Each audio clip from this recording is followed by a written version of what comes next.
만일 누군가가 여러분을 찾아와서 우리 교회에서 서울 여의도 공원으로 가는 그 길을 좀 알려주십시오, 좀 추천해 주십시오 한다면 여러분은 어떤 길을 가르치면서 추천하시겠습니까?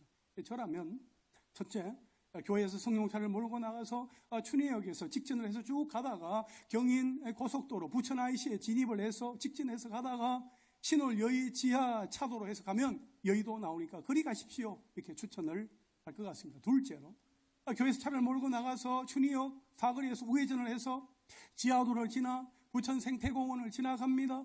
서부트럭 터미널을 지나서 목동을 지나 영등포 경찰서를 지나서 여의 2교를 지나가다 보면 KBS 서울이 보이는데 오른쪽으로 끼고 쭉 가다 보면 여의도 공원이 나옵니다. 그렇게 가십시오 라고 추천을 하겠습니다. 아니면 그보다 좀 더 큰 버스, 부천 시민학습원 건너편에 있는 버스 정류장에 가서 52번 버스를 타면 여의도 공원 갑니다. 그렇게 추천을 할 것 같습니다. 아니면 부천역에 가서 1호선 전철을 타고 쭉 가다가 신길역에서 내린 후에 5호선으로 갈아타서 여의도 입구역에 내리면 됩니다. 거기에 조금 걸어가면 여의도 공원 나옵니다. 그렇게 추천하겠습니다. 아니면 이것저것 복잡하니까 그냥 전화로 택시를 불러요. 택시를 불러서 여의도 공원 갑시다. 그러면 갑니다. 이렇게 추천을 할 수 있겠습니까? 이처럼 우리 교회에서 서울 여의도 공원으로 가는 길은 한 길이 아닙니다. 여러 길입니다. 여러 방법이 있습니다. 반드시 이 길로 가야 합니다 라는 법은 없습니다. 가는 길은 아주 많고 다양합니다. 그런데 우리의 인생이 이 땅에 왔다가 가게 될 천국 본향길은 어떻습니까? 여러 길이 아닙니다. 오늘 성경에서는 영생을 얻는 그 길이 무엇인지 우리에게 가르쳐 주고 있습니다. 우리가 그것을 함께 살펴볼 수 있게 되기를 바랍니다. 오늘 말씀의 제목입니다. 한번 따라 하실까요? 영생을 얻는 길. 오늘 본문에 보면 인간의 공로, 곧 율법 준수를 통해서 구원을 얻는다고 믿었던 한 바리새인에게 예수님은 영생을 얻는 그 길에 대하여서 가르쳐 주십니다. 율법에 정통한 바리새인이었고 산헤드린 공회원이었으며 많은 학식과 높은 지위를 겸비하고 있었던 니고데모가 밤에 예수님을 찾아왔습니다. 그는 왜 하필이면 밤에 예수님을 찾아왔을까요? 이 일을 두고 학자들은 여러 가지로 해석을 합니다. 첫째로, 니고데모는 아주 신중한 사람이었기에 사람들로부터 괜한 오해를 받지 않으려고 사람들의 눈을 피해서 사람들의 눈에 잘 띄지 않는 밤을 선택했다, 그렇게 설명을 합니다. 둘째로, 예수님이 낮에는 여러 사람들에게 가르치시고 또 이적들을 행하시는 그 일로 너무나 바쁘시기 때문에 진지한 대화를 차분하게 나누기 위해서 밤에 예수님을 찾아간 것이다, 그렇게 설명을 합니다. 그리고 셋째로, 당시 랍비들이 밤늦게까지 연구하는 관습이 있었는데 니고데모가 밤에 예수님과 함께 신학적인 그 토론을 하기 위해서 예수님을 찾아온 것은 아주 자연스러운 일이다, 그렇게 주장하기도 합니다. 물론 그 니고데모가 왜 밤에 예수님을 찾아왔는지 정확한 이유는 알 수 없습니다. 그러나 한 가지 분명한 사실은 니고데모가 예수님을 우연히 만난 것이 아니라 의도적으로 밤 시간을 택해서 찾아올 만큼 그의 마음이 이미 예수님께 쏠려 있었다, 예수님께로 기울어져 있었다 하는 것입니다. 또한 니고데모는 예수님을 랍비여라고 부릅니다. 당시 니고데모는 아주 존경받던 랍비였습니다.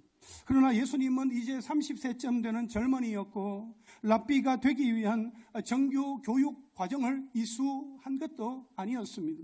뿐만 아니라 니고데모와 같이 정식 랍비가 되기 위해서는 오랜 시간 동안 율법 교육을 받아야만 했고 나이도 40세 이상이 되어야만 했습니다.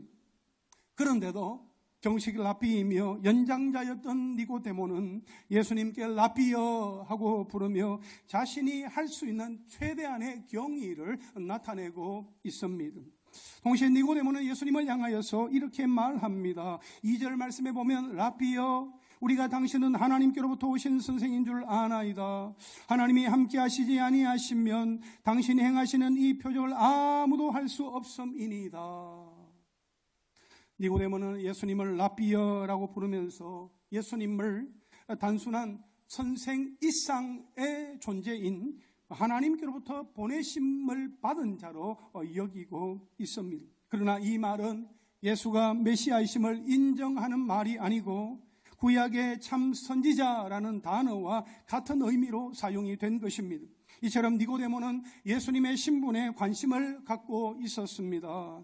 이러한 니고데모와는 달리 예수님은 그에게 중생, 이 거듭남을 통한 구원의 도리를 가르치심으로 이 니고데모의 그 관심의 방향을 바꾸어 주십니다. 저절 한번 따라 하실까요? 거듭나야 하리라. 우리 3절 말씀을 함께 읽겠습니다. 시작. 예수께서 대답하여 이르시되 진실로 진실로 내게 이르노니 사람이 거듭나지 아니하면 하나님의 나라를 볼 수 없느니라. 아멘. 예수님은 당신을 하나님께로부터 오신 선생으로 고백하는 니고데모를 향해서 사람이 거듭나지 아니하면 하나님의 나라를 볼 수 없다, 그렇게 말씀을 하셨습니다. 이 말은 니고데모에게 충격 그 자체였을 것입니다. 왜냐하면 예수님의 말씀은 너는 아직 구원받지 못했다, 너는 아직 구원받지 못했다라고 하시는 말씀이기 때문입니다. 니고데모는 나름대로 성실하게 살았습니다. 율법을 잘 준수했습니다. 하나님에 대해서도 그 누구보다 잘 알고 있다고 생각을 했습니다. 그런데 예수님은 그에게 구원받지 못했다, 너는 아직 구원받지 못했다, 그렇게 선언하시는 것입니다. 여러분, 여기에서 이 거듭난다, 아노덴이라는 이 말은 4가지 정도의 용례로 사용이 됩니다. 첫째는 꼭대기에서, 둘째는 위로부터, 그러니까 하나님께로부터죠. 셋째는 처음부터 완전히 철저히라는 의미, 그리고 넷째로는 다시 두 번째의, 이런 의미로, 이런 용례로 이제 사용이 되었습니다. 결국 오늘 본문에서 이 아노덴, 이 거듭난다는 이 말은 위로부터 태어나는 것, 하나님께로부터 태어나는 것을 의미합니다. 그래서 예수님은 거듭나는 것이 사람의 육적인 시도로 되는 것이 아니라 하나님에 의해서 위로부터 태어나는 것을 하나님 나라를 볼 수 있는 자격으로 말씀하신 반면에 이 니고데모는 이 거듭난다 하는 이 단어를 다시 두 번째라는 그런 뜻으로 이해하여서 사람이 어떻게 모태에 들어가서 다시 태어날 수 있습니까? 어떻게 두 번째로 출생합니까? 라는 의미로 여긴 나머지 당황한 듯 보입니다. 사실 유대인들은 이방인이 단순히 법적인 절차에 의해서 유대교로 개종하기만 하면 곧바로 하나님의 백성이 되는 것으로 믿었습니다. 그러나 사람이 자기의 노력이나 공로로는 하나님의 나라에 들어가지 못합니다. 그 누구도, 그 어떤 사람도 자기의 수고나 노력이나 애씀으로 하나님의 나라에 들어갈 수는 없습니다. 스스로 하나님의 은혜와 능력으로 새롭게 변하는 이 거듭남의 사건이 있어야 한다 하는 것입니다. 그렇습니다. 누구든지 거듭나지 아니하면 하나님 나라의 백성이 될 수 없습니다. 누구든지 거듭나지 않은 상태로는 하나님 나라에 들어가는 것이 불가능합니다. 왜냐하면 하나님이 거룩하시고 그분의 나라 또한 거룩하기 때문입니다. 하나님의 나라는 거듭남을 통해서 거룩하게 변화된 이후에만 들어갈 수 있습니다. 사랑하는 여러분, 거듭나기 이전에 우리 인간의 상태는 죄인이었습니다. 로마서 3장 10절 말씀에 보면 의인은 없나니 하나도 없으며 라고 말씀을 하고 있어요. 의인은 없다, 하나도 없다, 다 죄인이다 라고 하는 것이 거듭나기 이전에 우리 인간의 실상이었다 하는 것입니다. 그래서 죄인인 상태로는 하나님께로 나아갈 수 없습니다. 로마서 3장 23절 말씀에 보면 모든 사람이 죄를 범하였음에 하나님의 영광에 이르지 못하더니 라고 말씀을 하고 있습니다. 죄인인 상태로는 하나님께로 나아갈 수 없습니다. 그저 하나님의 그 진노만 당할 뿐입니다. 그러므로 인간이 하나님 나라에 들어가려면 반드시 이 거듭남이라는 이 관문을 통과해야 합니다. 그러면 어떻게 거듭날 수 있습니까? 예수님은 이에 대하여서 5절에서 이렇게 말씀을 하고 계십니다. 진실로 진실로 내게 이르노니 사람이 물과 성령으로 나지 아니하면 하나님의 나라에 들어갈 수 없느니라. 할렐루야. 예수님은 이 말씀으로 사람이 물과 성령으로 거듭난다 하는 것을 말씀하셨습니다. 여기에서 물로 난다 하는 것은 세례를 상징하며 회개를 통한 죄 씻음을 가리킵니다. 그리고 성령으로 난다 하는 것은 성령에 의해 신령한 것으로 새롭게 변화될 때 비로소 하나님 나라의 백성이 될 수 있다 하는 것입니다. 그래서 디도서 3장 5절 말씀해 보면 우리를 구원하시되 우리가 행한 바 의로운 행위로 말미암지 아니하고 오직 그의 긍휼하심을 따라 중생의 씻음과 성령의 새롭게 하심으로 하셨다라고 말씀을 하고 있습니다. 여러분, 예수님은 인간의 공로 곧 율법의 준수를 통해서 구원을 받는다고 믿었던 니고데모에게 진짜 구원받는 참 중생 거듭남에 대해서 말씀하여 주십니다. 하나님의 나라가 거듭남을 통해서만 들어갈 수 있다는 사실을 강조하십니다.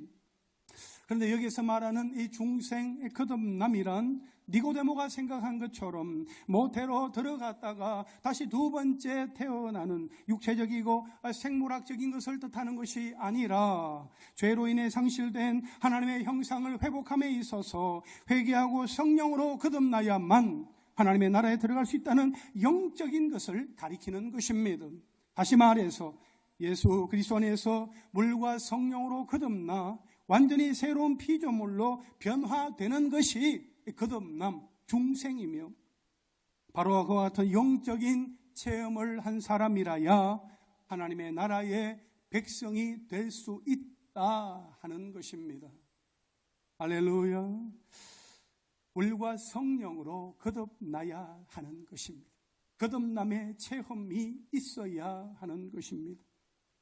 그러면 어떻게 하여야 사람이 물과 성령으로 거듭날 수 있을까요? 이를 위해서 하나님께서 하신 일이 있습니다. 둘째로 한번 따라 하실까요? 하나님이 보내주신 독생자 예수 그리스도, 하나님께서 우리 가운데 독생자 예수 그리스도를 보내주셨다 하는 것입니다. 오늘 본문 14절 말씀을 한번 보십시오. 모세가 광야에서 뱀을 든 것 같이 인자도 들려야 하리니. 16절 말씀 상반절에 하나님이 세상을 이처럼 사랑하사 독생자를 주셨다라고 말씀하고 있어요. 17절에 보시면 하나님이 그 아들을 세상에 보내신 것은 세상을 심판하려 하심이 아니요 그로 말미암아 세상이 구원을 받게 하려 하심이라 말씀을 하고 있습니다. 하나님이 독생자 예수 그리스도를 이 세상에 보내주셨습니다. 하나님이 독생자 예수 그리스도를 이 땅 가운데 보내신 동기는 하나님의 철저한 사랑이었습니다. 하나님 그분의 지극한 사랑으로 말미암아 예수 그리스도를 우리를 위하여 이 세상에 보내주셨다 하는 것입니다. 그래서 인간의 끊임없는 반역과 불신과 불순종에도 불구하고 하나님이 여전히 인간을 사랑하신다는 그 사실은 정말 참으로 놀랍습니다. 우리는 사람의 몸을 입고 오셔서 십자가에 달리신 예수님을 바라볼 때마다 그분이 당하신 그 십자가의 고귀한 희생을 기억할 때마다 하나님이 우리를 얼마나 또 어떻게 사랑하셨는가 하는 것을 생각하고 감사드려야 합니다. 우리가 하나님을 사랑한 것이 아니라 그분이 먼저 우리를 사랑하사 우리의 죄를 위한 화목 제물로 그의 아들 예수 그리스도를 우리에게로 보내주셨다 하는 것입니다. 14절에 보면 모세가 광야에서 뱀을 든 것 같이 인자도 들려야 하리니 이렇게 말씀하고 있는데, 이 말씀을 보면 예수님은 자신의 그 십자가 고난을 이미 미리 다 아시고 말씀을 하시는 것입니다. 예수님이 자신의 이 십자가 대속 사건을 이 모세가 광야에서 뱀을 높이 든 그 사건에 비유하셨는데, 예수님의 십자가 사건과 모세가 광야에서 뱀을 높이 든 이 두 사건의 공통점은 멸망의 위기에 처한 백성을 구원하기 위한 수단이었다 하는 것입니다. 광야에서 이스라엘 백성들은 하나님을 시험하다가 불뱀을 만나서 큰 위기에 처하게 되었습니다. 민수기 21장 4절부터 9절까지의 그 말씀에 보면 이스라엘 백성들은 이제 그 가나안 땅이 점점 가까워지게 되자 마음이 조급해졌고 그 광야의 긴 여정으로 인하여서 몹시 피곤해 있었습니다. 때문에 그 가까운 땅, 그 애굽 족속의 그 지경을 통과해서 가지 못하고 오른쪽으로 멀리 돌아서 남쪽으로 돌아가게 된 그 사실에 대하여서 아주 마음이 상했고 불만스러웠습니다. 특히 남쪽 그 길에는 먹을 것도 마실 것도 변변치 않았던 것 같습니다. 그래서 백성들이 다시금 모세와 하나님을 향하여 원망을 합니다. 원망을 쏟아놓기 시작을 합니다. 이에 하나님은 불뱀을 보내어서 그 불뱀들이 이스라엘 백성들을 물어버리게 합니다. 그러나 이 하나님의 징계는 궁극적으로 하나님의 사랑에 기초한 것이므로 하나님은 백성들의 회개와 그 모세의 중보기도에 응답하셨고 모세로 하여금 그 놋뱀을 만들게 하셨고 놋뱀을 만들어서 높이 장대에 매달아 들 때에 뱀에 물린 자마다 그 놋뱀을 바라보면 그 즉시로 살게 하여 주셨습니다. 바로 이 놋뱀과 같이 예수님은 자신이 높이 들려야 한다는 사실을 알고 계셨습니다. 예수님은 처음부터 자신이 어떠한 죽음을 당해야 하는지 잘 알고 계셨습니다. 그래서 마가복음 10장 45절을 보면 인자가 온 것은 섬김을 받으려 함이 아니라 도리어 섬기려 하고 자기 목숨을 많은 사람의 대속물로 주려 함이니라 말씀을 하고 있습니다. 세례 요한도 이러한 사실을 성령을 통하여서 깨달았기 때문에 요한복음 1장 29절에 보면 보라 세상 죄를 지고 가는 하나님의 어린 양이로다 했습니다. 세상 죄를 지고 가는 하나님의 어린 양 예수 그리스도. 사랑하는 성도 여러분, 우리는 예수님의 삶이 처음부터 끝까지 하나님의 뜻에 순종하는 삶이었다 하는 것에 우리는 주목할 수 있기를 바랍니다.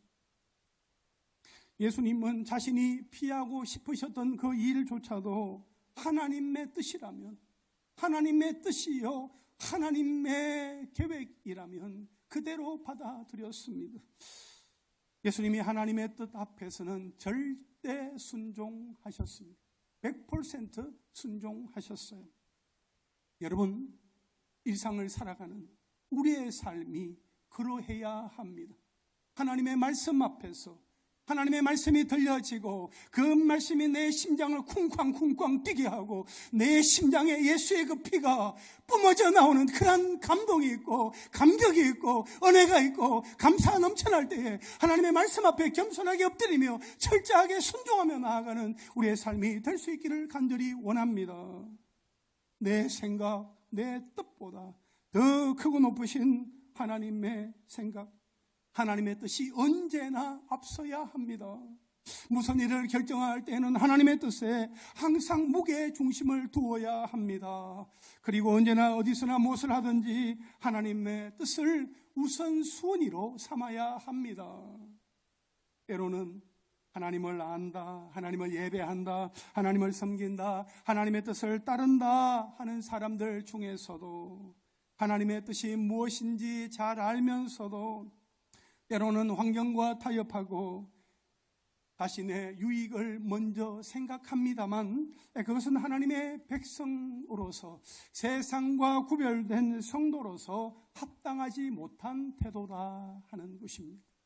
여러분, 우리가 일상에서 하나님의 뜻을 온전히 따르는 것이 하나님을 기뻐시게 하는 일이고 하나님의 그 부르심에 합당한 일일 뿐만 아니라 궁극적으로 우리 자신의 구원을 온전히 이루게 하시는 길이기도 하다 하는 것입니다.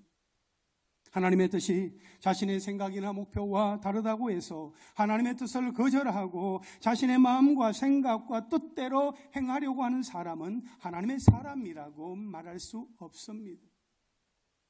바로 없기는 예수님이 자신을 이 세상에 보내신 그 하나님의 뜻에 온전히 순종하며 그 십자가의 길을 가셨던 것처럼 우리 또한 우리를 향하신 하나님의 뜻과 계획이 엄연히 있음을 신뢰하고 온전히 순종하며 우리에게 허락하여 주신 그 십자가의 그 길을 날마다 때마다 주님이 주시는 힘으로 기꺼이 감당할 수 있는 하나님의 사람들 되시기를 주님의 이름으로 축복합니다. 마지막 세 절 한번 따라 하실까요? 믿는 자마다 영생을 얻으리라. 오늘 본문 16절 말씀을 우리 함께 읽겠습니다. 시작. 하나님이 세상을 이처럼 사랑하사 독생자를 주셨으니 이는 그를 믿는 자마다 멸망하지 않고 영생을 얻게 하려 하심이라. 아멘. 여러분, 하나님이 예수님을 이 세상에 보내신 목적은 죄인들을 구원하시기 위함입니다. 로마서 3장 23절 말씀을 우리가 앞에서도 언급을 했습니다만 모든 사람이 죄를 범하였으며 하나님의 영광에 이르지 못하던 상태였습니다. mel망을 피할 수 없는 상태였는데 하나님께서 우리를 위하여 그 구원의 길을 열어주셨다 하는 것입니다. 죄인이 구원받는다는 것은 율법이나 종교 그 어떤 행위로도 불가능한 일이었습니다. 유대인들은 율법에 구원의 소망이 있는 줄로 생각을 하고 그 율법을 준수하는 일에 집착을 했으나 철저한 율법주의자였던 사도 바울은 율법이 사람을 의롭게 하는 것이 아니라 죄를 깨닫게 함으로 오히려 절망하게 하고 율법은 사람들을 그리스도께로 인도하는 몽학선생, 그러니까 초등교사가 되어서 사람들로 하여금 믿음으로 말미암아 의롭다함을 얻게 한다고 말하고 있습니다.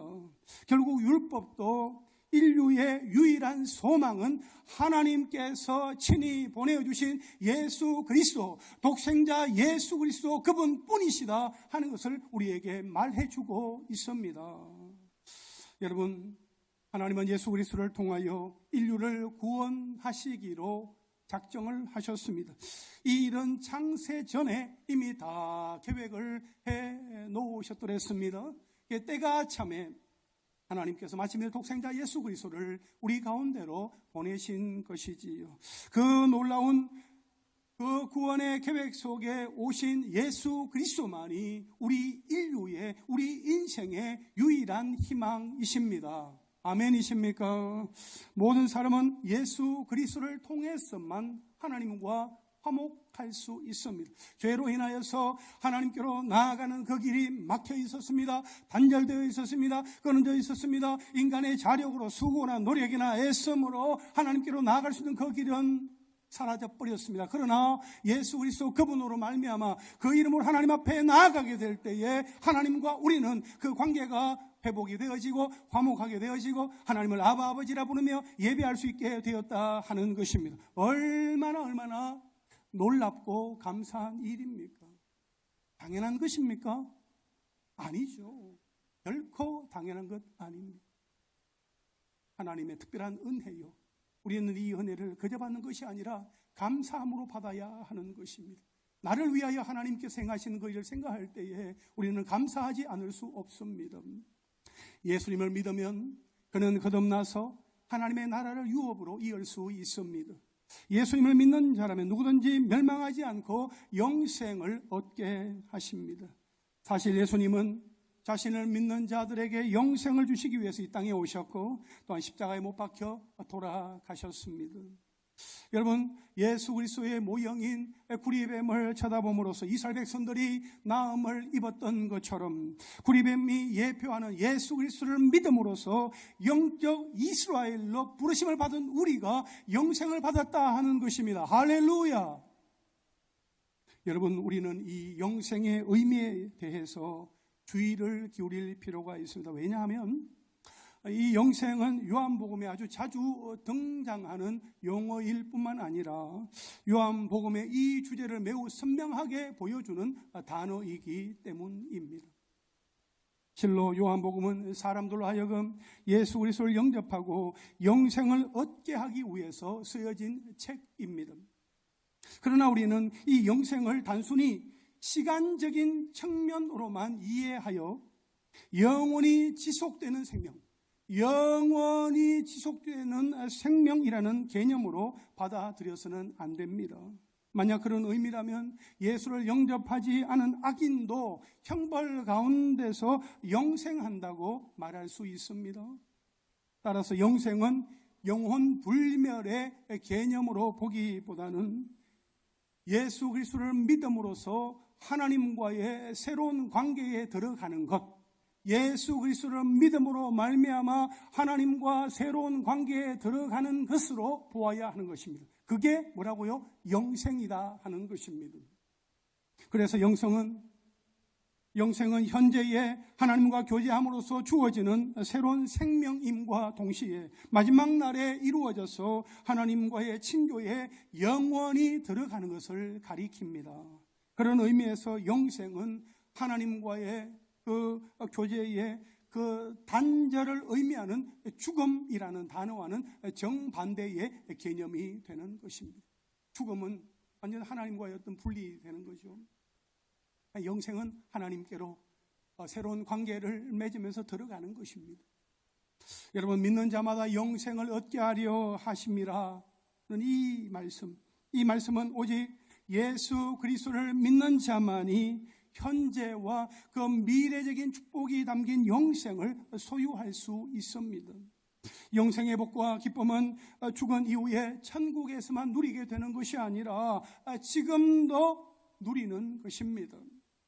그러므로 예수님을 믿음으로 말미암아 얻게 된 영생의 복을 날마다 때마다 마음껏 누리며 하나님이 나를 통해서 이루어 가시려는 하나님의 계획이 그 무엇인지 묻고 기도하며 그것이 하나님의 뜻인 줄 깨달았다면 온전히 순종하는 가운데 감사와 기쁨과 감격 속에서 살아갈 수 있게 되기를 주님의 이름으로 축원합니다.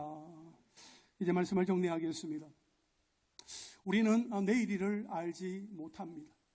장래일도 알지 못합니다. 하지만 분명한 것은 우리의 인생길에 끝이 있다는 것과 마지막에 갈 곳이 있다 하는 것입니다. 하나님께서는 우리가 그곳에 갈 수 있도록 친히 우리를 위하여서 그 길을 마련해 놓으셨습니다. 바로 영생을 얻는 길입니다. 그 길은 바로 예수 그리스도이십니다. 내가 곧 길이요 진리요 생명이니 나로 말미암지 않고는 아버지께로 올 자가 없다 말씀을 하셨지요. 그래서 우리가 해야 할 일은 하나님이 보내주신 독생자 예수 그리스도를 믿는 것입니다. 예수님을 믿으면 누구라도 물과 성령으로 중생 거듭납니다. 다시 태어납니다. 예수님을 믿으면 멸망하지 아니하고 영생을 얻게 됩니다. 이 땅에서 천국의 예고편을 살다가 장차 하나님 나라 천국에 들어가게 되는 것이지요. 여러분, 예수님을 믿습니까? 예수님을 나의 구주와 주님으로 영접하셨습니까? 그렇다면 여러분은 이미 구원을 받았고 이제 그 구원이 완성되기까지 하나님의 백성답게 살아가셔야 합니다. 아멘이십니까? 이 땅 위에서 살아가는 우리가 주목하는 것은 눈에 보이는 것이 아니요 보이지 않는 것이며 보이는 것은 잠깐이요 보이지 않는 것은 영원합니다. 따라서 눈에 보이는 것보다 눈에 보이지 않는 것에 우리의 마음을 둘 수 있게 되기를 바랍니다. 우리는 눈에 보이는 일시적인 것보다 눈에 보이지 않는 영원한 것을 쫓아가는 사람들입니다. 영원한 것을 추구하는 우리의 삶이다 하는 것입니다. 짐 밀리엇은 영원한 것을 얻고자 영원할 수 없는 것을 버리는 자는 바보가 아니다 라고 말했습니다. 여러분은 눈에 보이는 유한한 것에 마음이 빼앗겨 있습니까? 아니면 눈에 보이진 않지만 영원한 것, 하나님이 허락하여 주시는 것, 하나님께서 부어주시는 그것을 바라보면서 믿음으로 나아가고 있습니까? 여러분, 우리가 눈에 보이는 유한한 것에만 우리의 마음이 빼앗긴 채 속절없이 끌려가지 않기를 바랍니다. 비록 우리의 눈에 보이지 않지만 영원한 생명, 영생의 길이 되신 예수 그리스도, 그분만을 온전히 신뢰하며 날마다 기쁨과 감사함으로 성령의 인도하심을 따라 살아가는 하나님의 사람들 다 되시기를 주님의 이름으로 축원합니다. 할렐루야. 우리 함께 찬양하고 기도하겠습니다.